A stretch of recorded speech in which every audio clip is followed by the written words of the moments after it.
Siya lang, ang lakas maka-flashback Friday. Wala Nakatutok tayong... live si JP Soriano. Ayun na. JP?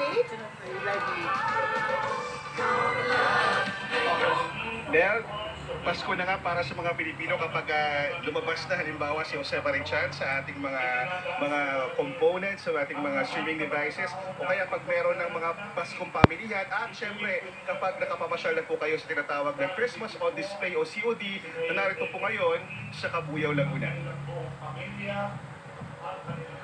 Bahagi na ng Paskong Pinoy ang itinuturing na iconic Christmas on Display na mas kilala bilang COD. Wala ngayon ng COD sa nakasanayang Araneta City sa Quezon City. At sa halip, nasa Cabuyao, Laguna. Same feels pa rin naman. Mga higanting manikin na gumagalaw kasama ang makukulay na dekorasyon na mistulang teatro o pagkatanghal. Willy Wonka and the Chocolate Factory ang tema ng COD ngayong Pasko. Ang Christmas tree, isang higanting candy. May higanting ice cream at chocolate factory din.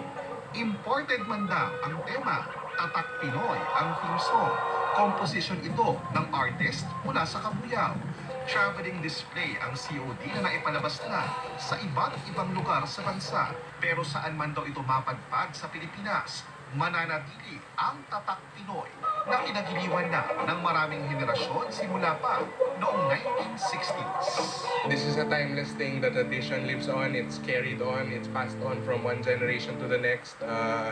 Let's continue to support this kind of tradition because this is the tradition that bonds families together during the holiday season.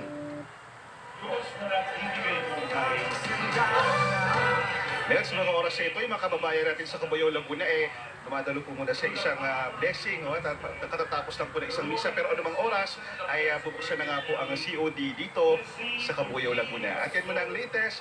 Happy December 1, Mel at mga kapuso.